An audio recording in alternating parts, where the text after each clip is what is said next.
Transform all your company's milestones, big or small, into impact with Impact Hero. Whether it's a sale, a new hire, a demo booked, or anything else, with Impact Hero, you automatically generate a gift that matters, like a tree planted, a kilo of plastic recovered, or a piece of coral reef restored. Join the hundreds of companies that are already boosting sales and retention while making an impact. Go to impacthero.com/podcast now to get 10% off. Again, that's impacthero.com/podcast to get 10% off. We use a technology called enhanced rock weathering, ERW, as it's known to people in the field.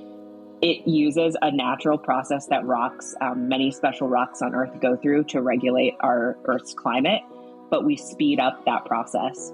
And we work with farmers and landowners to incorporate this into their existing agricultural practices. So it slides right into something that's happening already on Earth, which is important for scale. And all of this helps permanently remove carbon from the air and from our atmosphere. And at the same time, it brings economic value to rural communities who are focused on farming and land management.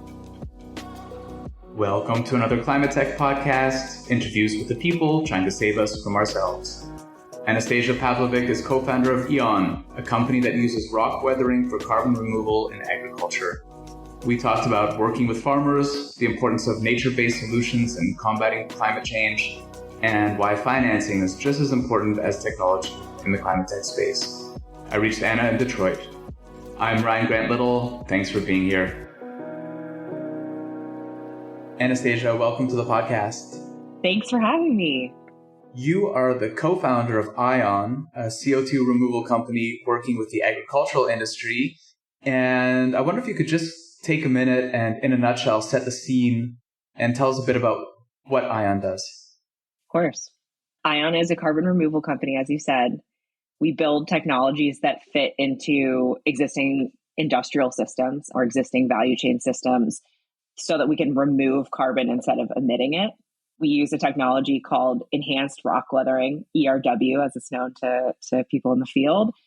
It uses a natural process that rocks, many special rocks on Earth go through to regulate our Earth's climate, but we speed up that process. And we work with farmers and landowners to incorporate this into their existing agricultural practices. So it slides right into something that's happening already on Earth, which is important for scale. And all of this helps permanently remove carbon from the air and from our atmosphere. And at the same time, it brings economic value to rural communities who are focused on farming and land management. So it's a really cool company. I'm excited to share more with you. Is ERW, isn't that also the airport code for Newark? Indeed. Okay. EWR. Okay. Fair. Okay. Can you talk a bit about, so this is a new concept for me as well, and I dug in on it a little bit, rock weathering. It's really cool. I wonder if you can, I think probably for our listenership, it's going to be a new concept as well. And I wonder if you can dig in a little bit on what that is and how it works and what's special about it. Yes. So there are, call it 9 or 10 cousins of rock types, which are volcanic in nature.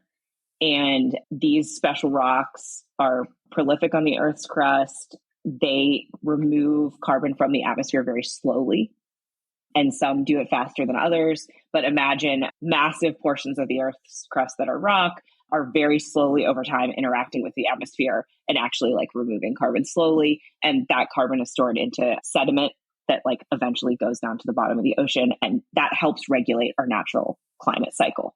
So rocks do this laying around on Earth the way that they are. What we do is we speed up that process that happens naturally. So we take some of these special rocks, we grind them up to be a fine powder that increases their surface area. And so it allows them to remove carbon way faster than they do by just laying around in their regular rock form. And then if you can find uses for those rocks in industrial practices, you basically can speed up carbon removal, but without having to alter the rock's natural properties. So it is like a natural technology on Earth. And essentially what happens is that you put those rocks down. So in this case, they go down on farmers' fields and they replace agricultural limestone, which is a product that farmers use to regulate their soil pH. Farmer applies this instead of their agricultural limestone. It looks very much the same. It goes down, rain and atmosphere interact. Those particulates start to dissolve and move through the soil column, just like they do with limestone. And as they're moving down through soil column, they're removing carbon, inorganic carbon, by forming bicarbonates. And because that's an inorganic bond, those bicarbonates are stored for a very long time and make their way down to sediment in the bottom of the ocean, 10,000 plus year permanence in terms of carbon removal. And you mentioned that some rocks perform better than others. Was this sort of like a known quantity before? Or is there some basic research that's done that you accessed and made decisions about which kinds of rock to use based on that? Or were you also kind of doing some R&D on that side of things? A huge amount of this was sort of happening in like climatology research. So probably 8 years ago or so, there was a big paper that came out in the UK, which was, could we harness these different types of rocks to do this like at scale sort of thing? And that got a lot of people thinking. And so, Adam, my co-founder, was one of the people who was like, can we start a company related to this and think about this? But that was right. The big questions were, which rocks best perform to do this and why? What speed do they remove carbon and why, based on what they're doing and interacting within the environment? And then how the heck are you going to measure that accurately to be able to prove how much carbon is being removed in a system like soil that's otherwise very complex? So those are sort of the big questions. And if we could answer those questions, companies could easily start to use this technology to scale. So that was sort of the origin of the company. And can you talk a bit about, so you mentioned agriculture. Does that mean your customers are farmers themselves, or who are you selling this to? Yes. So we sort of think of it as, two customer bases. And I say this because it is incredibly important to me that even though I would call us like a climate technology or a carbon removal technology company, if this doesn't work for farmers and landowners that we partner with, none of this happens. So I very much view farmers as our customers, our partners. Every business I build in agriculture, I focus that way. So customer on one side is the farmer. Customer on the other side is the carbon buyer. And so we'll talk a little bit about each of those. But for the farmers, they are essentially, that's right, buying a product from us, which is this rock product. And we'll talk about how the value share from the carbon buyer goes to them. But essentially, it subsidizes the product for the farmer. So they get a cheaper product that works like their lime. And that is incredibly important as we talk about adoption at massive scale, because you want the decision for, farmers, landowners, users of these technologies to make sense for their bottom line and be easy for them to decide quickly so that it's not hard for them to adopt something like this as a new practice. And then the carbon buyer on the other side is the person who is purchasing the resultant carbon removed for their net zero claims or their fossil fuel emission claims, et cetera. It's such a fascinating business model. I'd love to understand a little bit about kind of how it works from end to end. So I think I read somewhere that the best rock for this comes from Norway. And so you're bringing it in from Norway, which, at first blush, you'd be surprised that shipping something as heavy as that, basically across the ocean makes sense. But then when I read something like, and I think you already mentioned this, 10,000 years, right? So you can, that's a pretty long amortization period, if you want to think of it that way, right? So the full life cycle analysis is you're bringing this rock in from Norway, you're grinding it up, you're spreading it on the fields, it's replacing something that farmers need and are paying for already. And then you've got basically, a really interesting, very, very long-term durable carbon sink. And so I wonder if you could just, sort of talk about the calculus behind this and throw some numbers my way.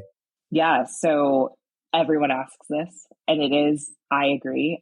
I love businesses that are counterintuitive and that are sort of based on secrets that we know and can understand if we are willing to dig hard enough into the numbers. And so it turns out that the things most impactful for how you could think about this LCA or the life cycle emissions of doing this process. So you have, when I started, I assumed that rock quarries must be the most heavy emitting part of this process, which is not actually true. So you essentially have a portion of emissions that comes from quarrying the rock. You have a portion of emissions that comes from grinding the rock to a powder, but those industrial processes are already actually quite efficient. You have a big bucket of emissions, which I would call from moving and transporting those rocks, not just on ocean transport, but also on barge or like rail vessel, if you use rail, for example. And I'll talk specifically about that because that's very important to the total carbon economics of all of this. And then, of course, you have like what I would call the last mile logistics, which are things like trucking to the farm, et cetera. And then at the very end, you have what we call the downstream losses, which are some parts of the carbon are actually like released through the chain. And this is true of like every carbon remove technology. There are like losses that have to be accounted for very carefully. And if all of that math emitted more carbon than it removed, this would not make sense as a carbon removal technology. And this is what like people often ask me, right? So you do all of the math on every piece of that process. And the only way this works to be a scalable carbon removal technology is if you can remove way more carbon than you emit from doing the process, and that it's cost effective to like be put to work in like a real industrial environment. So yeah, that's kind of like the rough overview. The places I would point out the most are everyone asks about ocean shipping. So when I got into this, everyone would ask me, well, I mean, Anna, it's crazy. Like, shouldn't all of the rocks that do this be like next to the farm?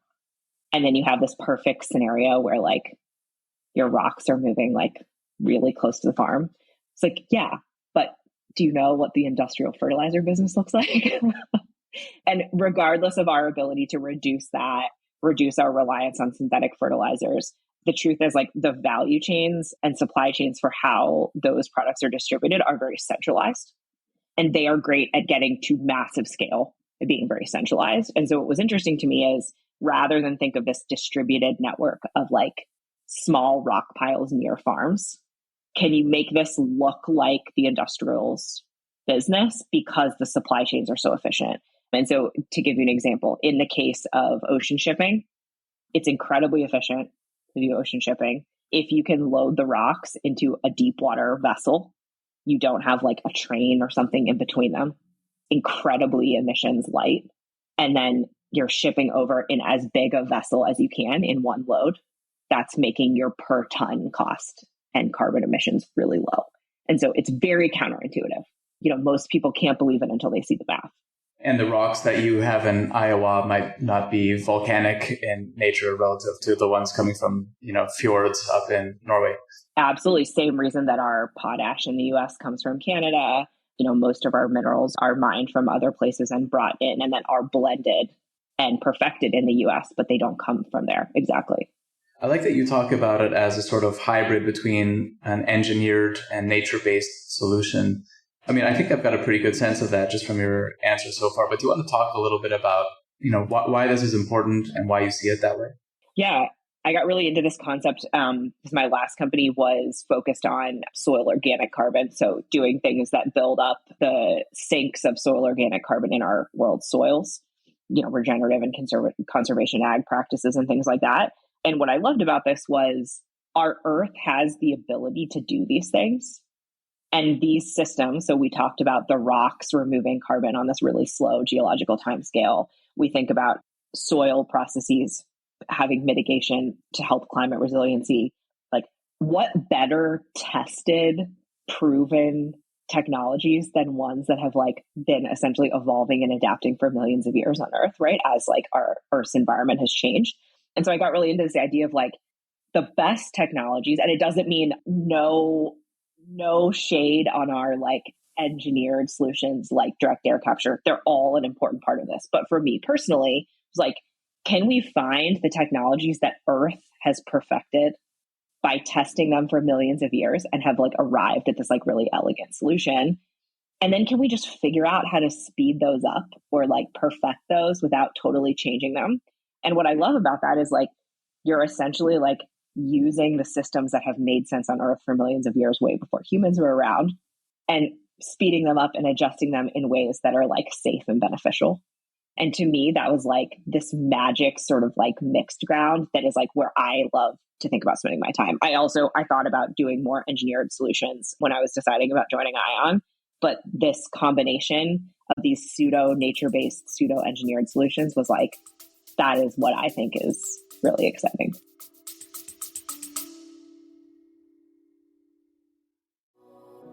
I work with a lot of companies who plan to open up shop in or expand across Europe.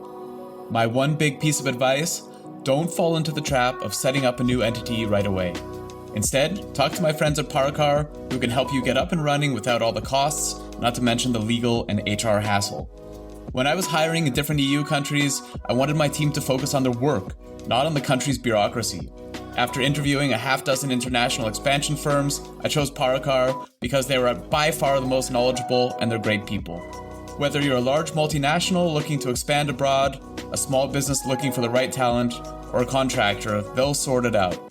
Book a free, no-obligation consultation right now at paracar.eu/climate. That's PARAKAR.eu/climate.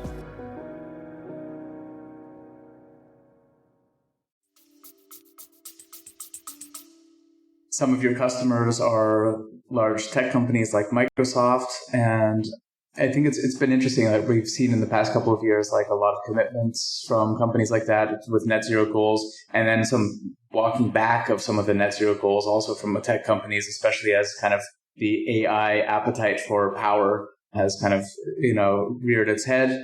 And also, of course, with, the political will with the new administration and this kind of stuff. I wonder if you could just talk about, as someone who's based in the US and running a climate tech company there, how you see the state of play for the possibility of a net zero tech sector, and also maybe just, to give your 2 cents on the political context in general as it relates to climate tech. Of course, before the Hillary Trump election cycle, my uncle said to me, this has really separated on either side of the aisle your moderates from your extremists, because you can see this sort of like peeling out of how different people are thinking about this. And I think the same goes for sort of this climate space. So in one day, to give you an idea of the things that I talk about, I will have calls with some of our industry alliances. There's a lot of really amazing people that came from Obama's climate team who are now running carbon removal companies, policy organizations, and they're all kind of a really close group, and there's some really bright minds. And so, you can have a call with one of those folks who is on the Hill dealing with all the stuff that's going on, really scary, really hard times. Yesterday, for example, there were some notes going out that the OSED, which is the Office of Clean Energy Demonstration and DOE, they were doing cuts to the tune of $9 billion to just the OSED program. It's like the scale of the stuff is like unbelievable. So there were some notes going around about the impacts of that, and everyone was thinking about that. Really scary stuff, and people are really, really taking it hard in our community for sure. On the other hand, the next hour, I have a call with, like, example, the Microsoft team that we have done our first project with and are excited to do more. The AI piece, as you mentioned, has done nothing but bolster their long-term view that they are going to have to do more, not less.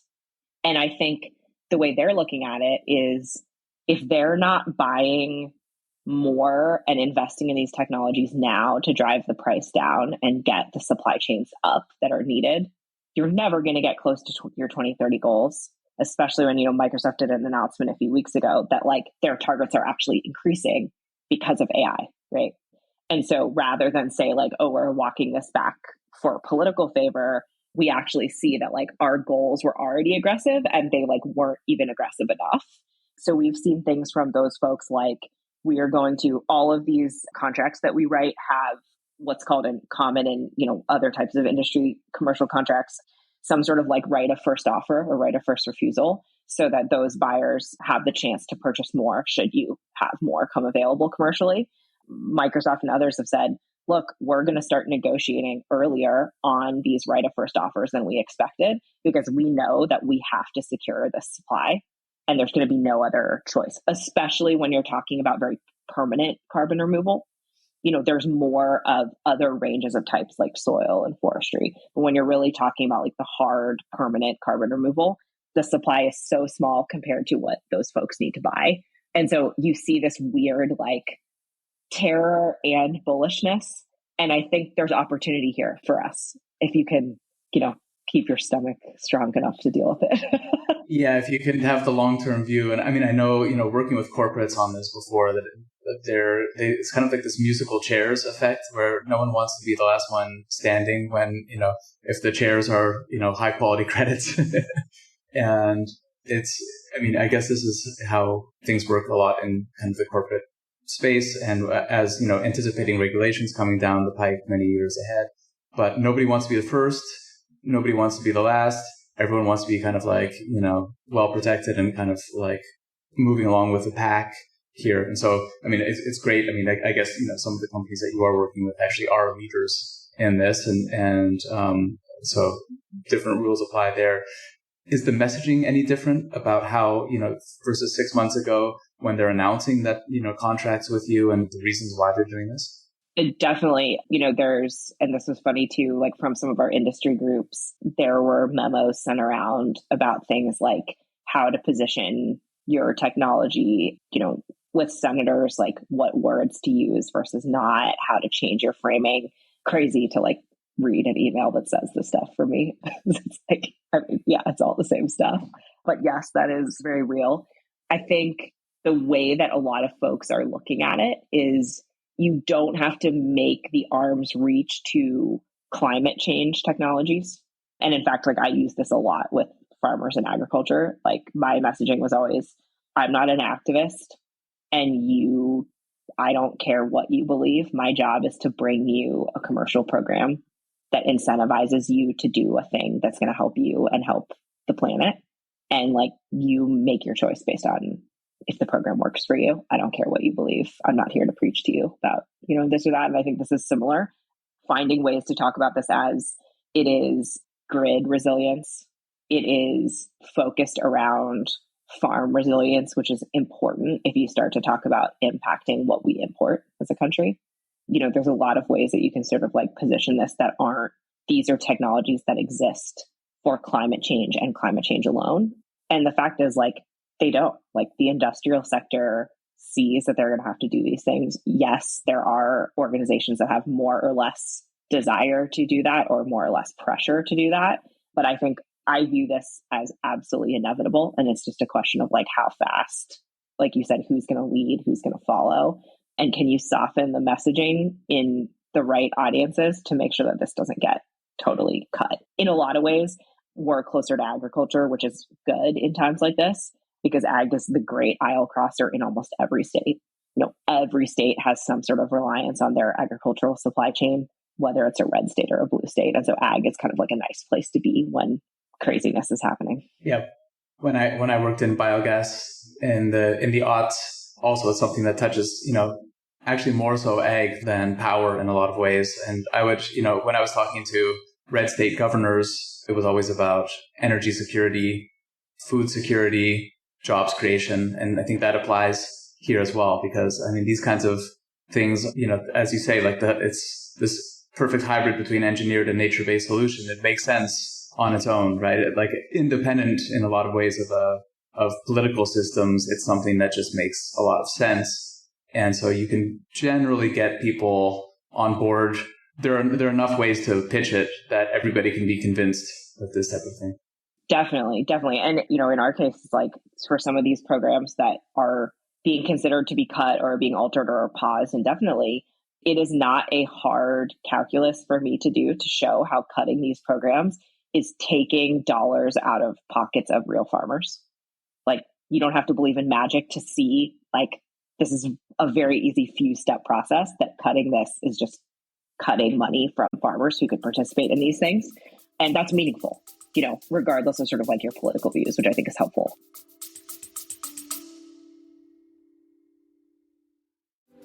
This episode is supported by Grizzle, B2B content to create and capture demand. I first met Grizzle's founder, Tom Watley, 5 years ago at a conference in Dublin. I was so impressed that I signed a deal with him to do all my software company's content that same evening at the pub. Remember that, Tom? Kinda. And they're still doing it 2 years after we sold the company because the new owners love Grizzle as much as I do. If you sell B2B, book 30 minutes in Tom's calendar at grizzle.io/climate. That's GRIZZLE.io/climate.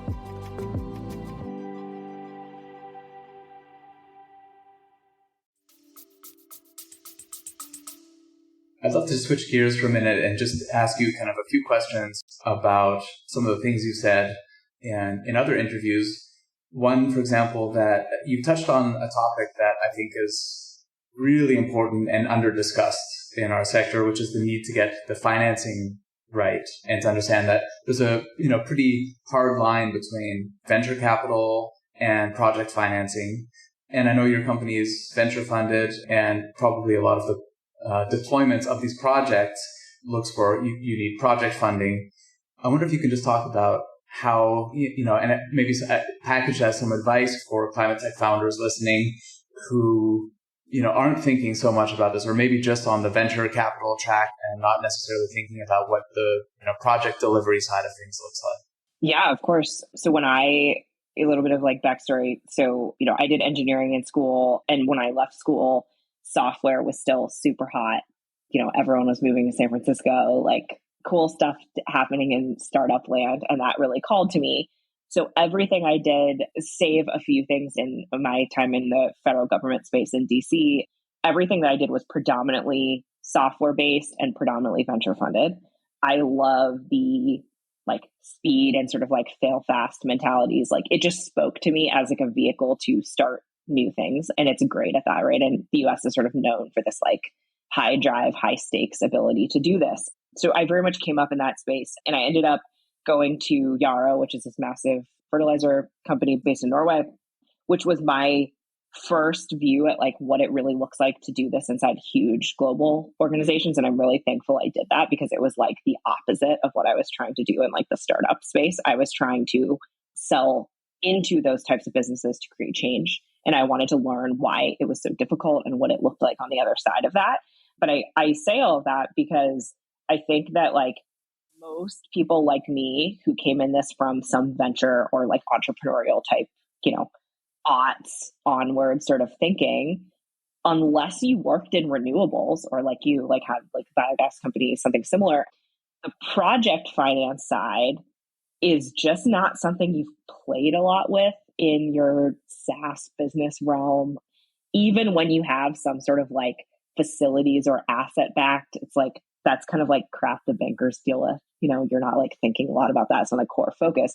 When I entered into the rock weathering space, and to some extent in the soil carbon as well, the things I saw, and I think listeners who are working on similar technologies will have some shape and semblance of similar problems. Basically, what I saw was this huge capital outlay spike as you're starting to do some of this stuff. So whether that's loaning farmers money to change some of these practices in the case of soil organic carbon, or in our case, physically building the supply chain. Even when you have partners that Eion isn't doing that all ourselves, but someone has to get all the pieces together, and no one's going to individually foot the bill for all of that. And so at least in the next year, I believe you're going to have to do that. And so you have this huge capital outlay at the beginning. The OpEx of the company is tiny, because you have these 10 to 20, 30 person companies. It's not you have a huge software shop in San Francisco and you're trying to maintain your office space and whatever. The OpEx of the company is tiny, but most of the stuff we're doing now is working capital, not asset-backed facilities building, which is really hard to raise debt against, especially in an early market. And so when I started to work on these first deals, so the Microsoft deal and then the Frontier deal that we just announced 2 weeks ago, which is, in the realm of $30+ million over 5 years, you're talking about $20 to $30 million in working capital across that time horizon, and putting that on the balance sheet with venture money at a time when our venture environment is so, people are scared, LPs are pulling back. It has been tough ever since sort of big growth in 21, 22. It's been tough. I was how can we possibly even think about using equity dollars to do all this? I mean, this just doesn't make sense to me. But I didn't have a background in project finance. So thankfully my one of my colleagues, Mike, has been working on climate finance for a long time. And so what we started to develop are what are the types of debt that are flexible enough to be have some part of equity contribution from us and potentially from the financier there, take some other venture dollars to bolster the equity side, and then allow you to have like a suite of debt options that can help you get through this phase. My advice to others is you will read, there's in like the CTVC newsletter, they did a really great a couple months ago, like Climatetech Valley of Death kind of thing, which is like this Series B phase where you're big enough that you need way more capital, but you still have several years before your tech gets to scale. Like, how do you get through that challenge? Everybody's talking about that, but there's not enough people doing stuff. So like my advice is figure out what you think the capital needs and the capital stack are, and get people who know, like get somebody who did this in renewables in the 90s and talk to them about like, what did this look like at that time? How are you thinking about capital? What was risky? What wasn't? And start to like build ahead with some vision on that. Because the truth is like, this looks very different than the venture process. And like, you can't kind of just turn it at a dime. You have to be like thinking, preparing. But yeah, there's not enough financiers, investors focused on this place. So between I need a $20 million check of equity and I have the hybrid infra guys who are like, I'm not even going to spend an hour with you if this isn't a $100 million check or more. There's like nothing in between. And there's not enough people playing in there. And the small private credit shops that are developing and are exciting, there's like 5 of them. And we need like 500 of them. I talk to a lot of Climatetech founders who are really dialed in on the technology risk and the market risk and thinking about this. And they're just like, the financing is not even on the agenda, right? In terms of like the creative approach to, for us in biogas, that ended up being the make or break. And we put together kind of like the Frankenstein's monster of vendor financing and debt and grants and equity and all these different things, right? And to make it work. And yeah, you're right. There aren't enough players, but there's not enough conversation about it, right? You got to get ahead of this really, really early on if you're doing something that has, hardware to it. Definitely. And like, I think even more so for those of us who like aren't lucky enough to be in one of the like unicorn technology types. So, like DAC had their own explosion, and then there were all of these like really influential, like policy money movers, people who are excited about DAC that helped like really build structure around like how money can flow into DAC in a variety of ways. And then you have like, a lot of people doing the same now with nuclear. So lots of people are really excited about 20-year duration, like nuclear development. But the unfortunate reality is there's 100 other extremely promising technologies, not just in carbon removal, but in low carbon materials that like are probably not going to have that kind of clout. And they need like real capital options that aren't based on sort of like money falling down from the sky from like angel investors.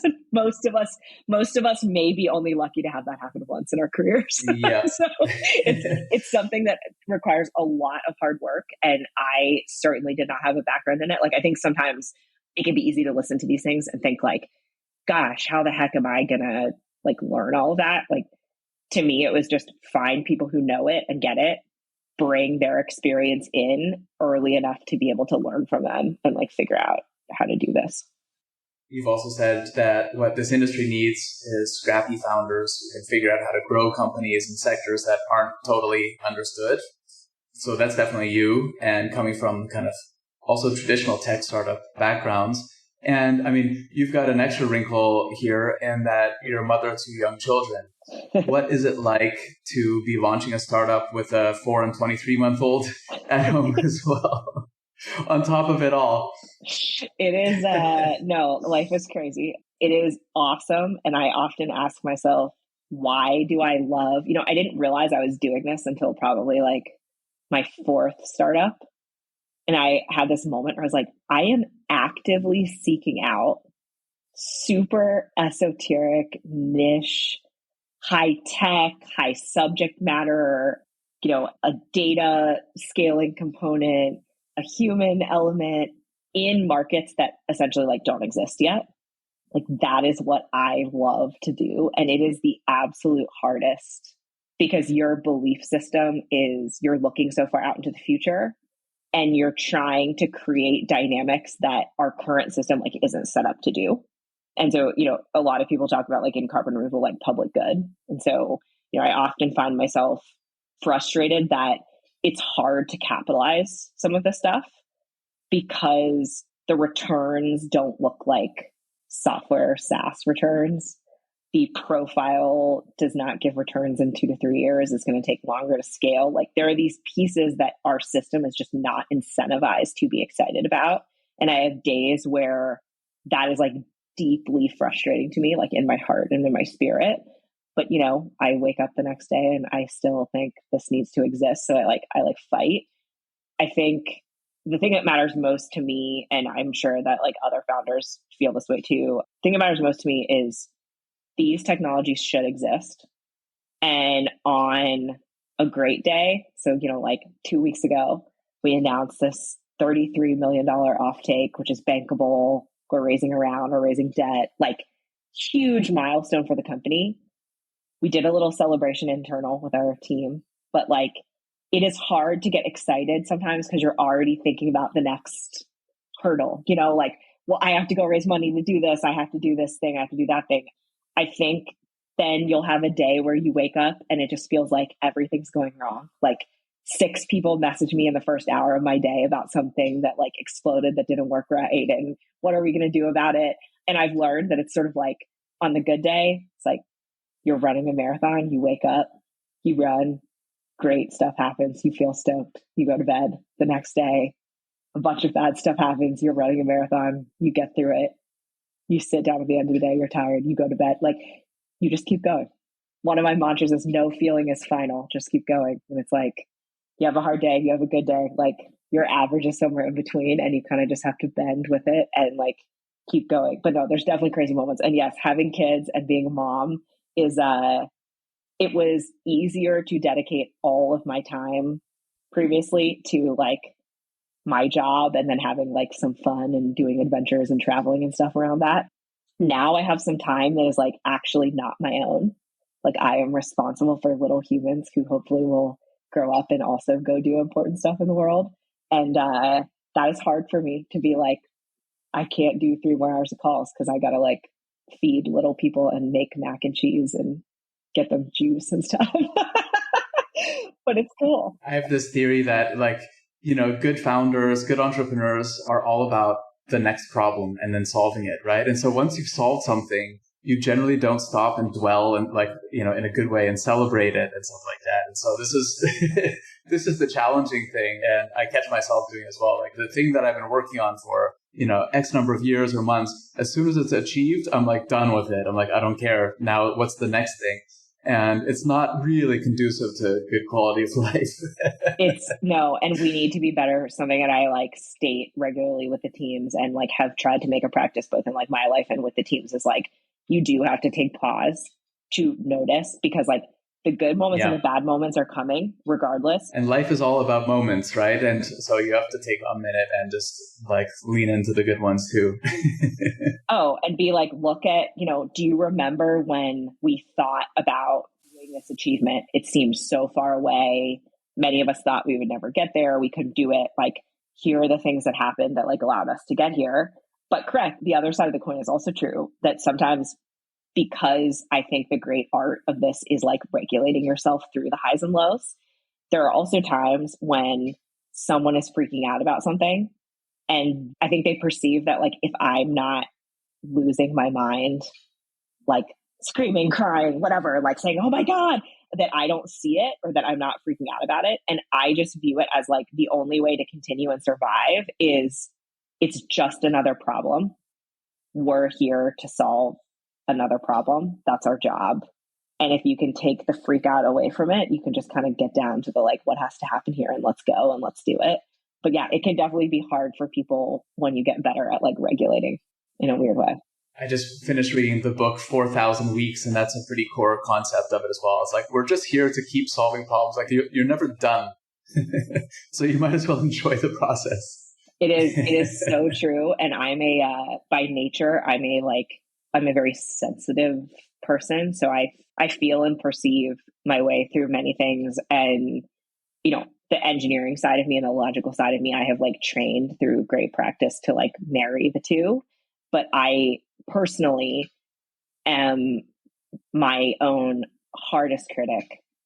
There is nothing anyone can say to me that is a negative surprise. Like, I have told myself all those things tenfold, right?